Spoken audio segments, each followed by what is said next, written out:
Selamat pagi teman-teman.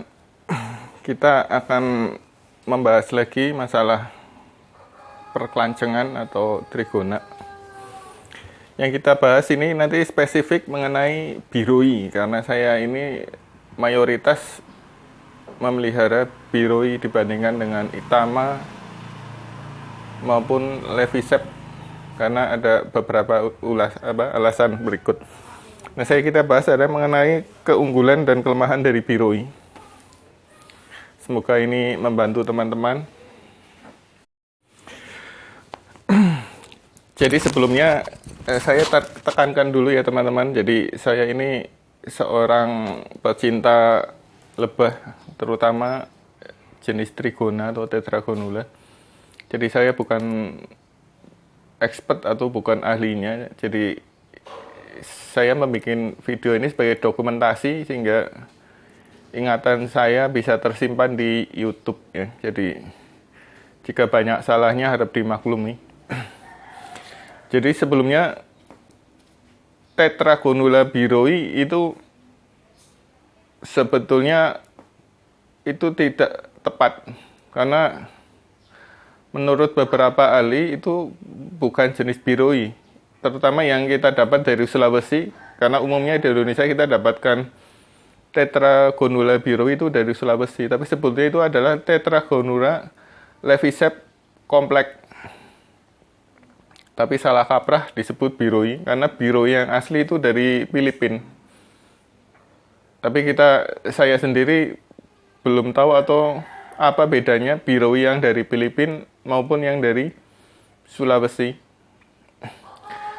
Tapi untuk lebih enaknya kita sebut saja biroi ya. Sesuai anggapan umum atau anggapan saya, kita sebut sebagai biroi. Nah, biroi ini saya mengenalnya sekitar 2 tahun yang lalu dan sangat heboh. Mungkin euforia dari tetragonula biroi itu sekitar 2 tahunan yang lalu mulai ada introduksi atau perkenalan dari teman-teman, dan ternyata memang hasilnya luar biasa. Jadi keunggulan dari biroi adalah itu sebetulnya sama dengan levisep. Dia tahan terhadap panas, dalam artian dia sangat mudah untuk adaptasi di lingkungan. Kemudian dia memiliki koloni yang sangat banyak, kepadatan koloni yang sangat banyak dibandingkan dengan levisep. Dan ketiga, dia sangat produktif untuk menghasilkan madu dan polen.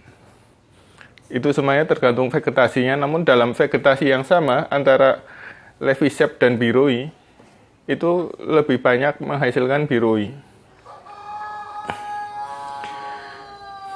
Dan salah satu keunggulan yang lainnya adalah sangat mudah untuk pemecahan koloni. Ini sangat penting bagi seorang peternak seperti saya, atau seorang istilahnya penghobi atau seorang beekeeper. Apalagi harga biroi yang sangat mahal dibandingkan dengan levisep. Levisep kisaran 100, biroi itu 750, kisaran itulah. Tergantung kondisinya super atau tidak. Nah,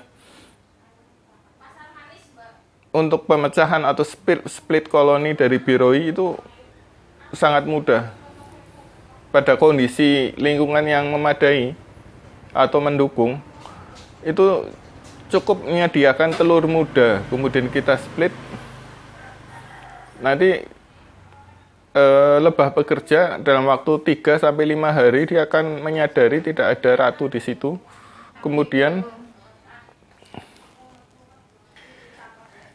dia akan menyadari tidak ada ratu di situ, sehingga dia akan membentuk istilahnya telur ratu dari telur muda tersebut. Telur muda itu akan direkonstruksi, akan dibuka kembali, kemudian dibentuk menjadi telur ratu.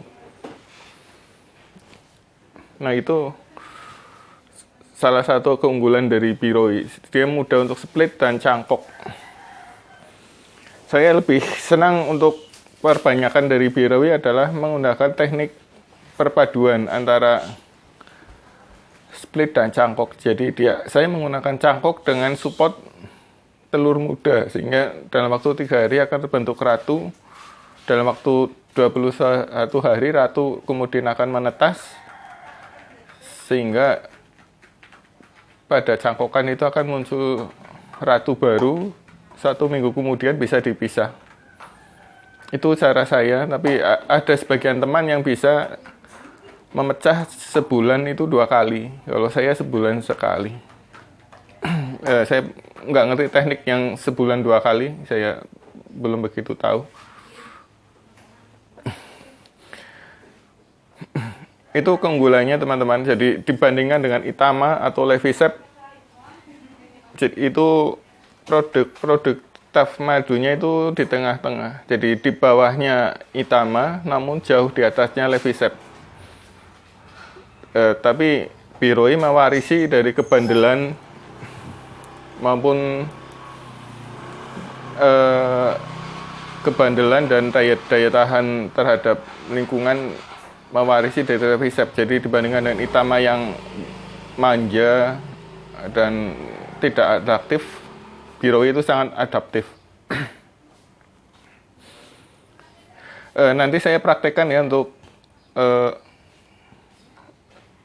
istilahnya untuk split maupun untuk cangkok. Untuk cangkok sebenarnya sudah banyak di YouTube saya sebelumnya. Nanti untuk split nanti kita lihat hasilnya. Saya kemarin nyeplit tapi tidak saya dokumentasi.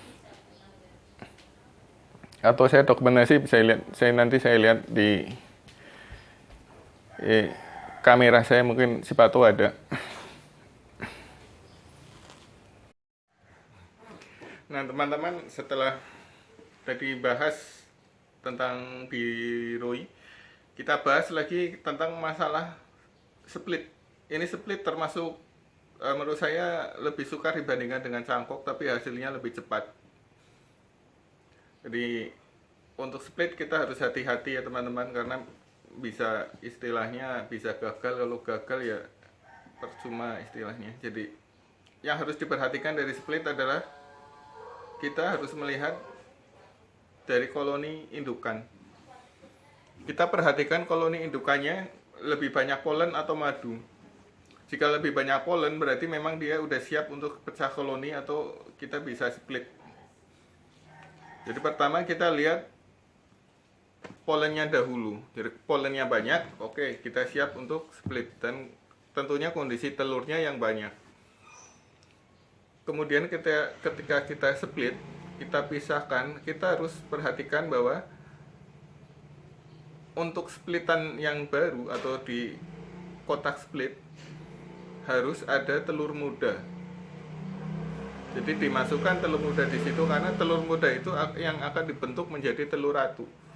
Ini jika kita menyeplit, jika belum terbentuk telur ratu ya. Jika kita akan menjeplit dan posisinya di dalam stup indukan itu ada telur ratu, itu jauh lebih mudah. Karena kita cukup memindahkan telur ratunya di splitan yang baru nanti akan terbentuk. Ini kita bercerita dalam kondisi di mana tidak ada telur ratu. Biasanya dalam waktu 3-5 hari akan dibentuk telur ratu yang baru atau caltu. Telur caltu ya, caltu itu calon ratu. Jadi kemudian dalam waktu 21 hari itu akan menetas menjadi ratu. Kemudian akan istilahnya diboy oleh pecantanya, kira masuk akan terbentuk. Setelah 1 mingguan akan memproduksi telur. Nah kita kalau terbentuk telur baru berarti berhasil, dan jika tidak terbentuk telur baru dalam waktu 1 bulan atau 2 bulan berarti splitnya gagal. Nah sebenarnya ada yang lebih mudah dari ini, ada dengan support cangkok ya. Jadi gabungan antara split dengan cangkok. Jadi untuk ketika memindahkan kita dikombinasikan dengan cangkok. Ya, rata-rata saya menggunakan di YouTube sebelumnya itu saya menggunakan teknik cangkok, tentu dengan support telur muda pada cangkokan yang baru. Nanti akan terbentuk telur ratu, dan jika gagal nanti tetap akan disupport oleh koloni indukan. Nanti dalam waktu 3 bulan jika tidak terbentuk telur ratu akan terbentuk ratu baru dari spot koloni yang indukan.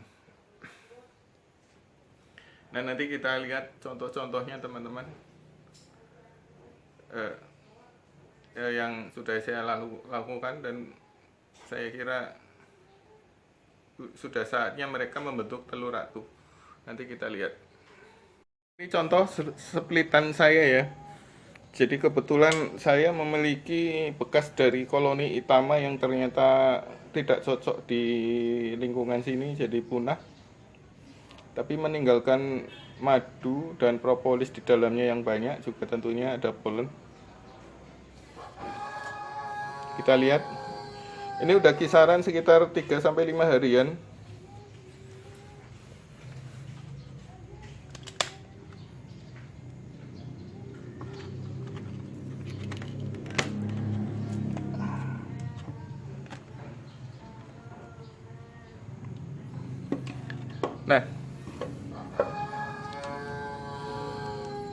Nah, lihat, mereka ini membentuk telur ratu. Ada 1, 2, 3, 4, 5, 6. Jadi mereka itu sudah menyadari ternyata tidak ada ratu di sini, sehingga mereka akan membentuk telur ratu.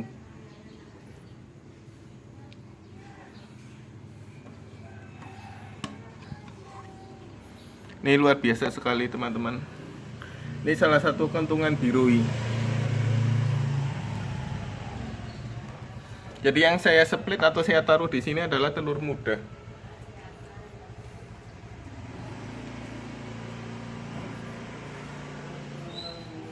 Nah, ini kondisi vegetasi lingkungan saya.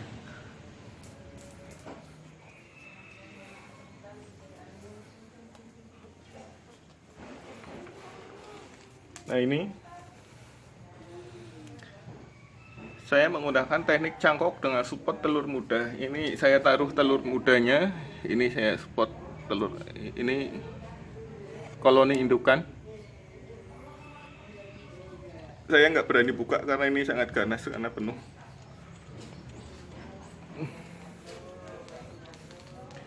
Ini pun sama. Ini koloni indukan. Saya cangkok split. Lah, ini ada lubang juga, jadi bisa keluar masuk. Ini masuk sini. Ini sudah terbentuk telur ratu yang udah kemarin di YouTube sebelumnya udah kita cek. Mungkin 2 minggu kemudian ini bisa kita lepas karena sudah ada ratunya.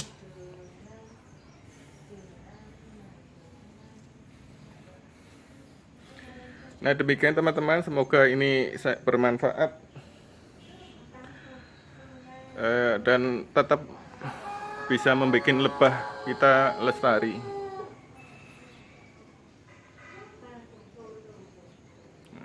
Saya sangat senang lihat mereka di bunga Santos Semon. Oke, demikian, terima kasih teman-teman.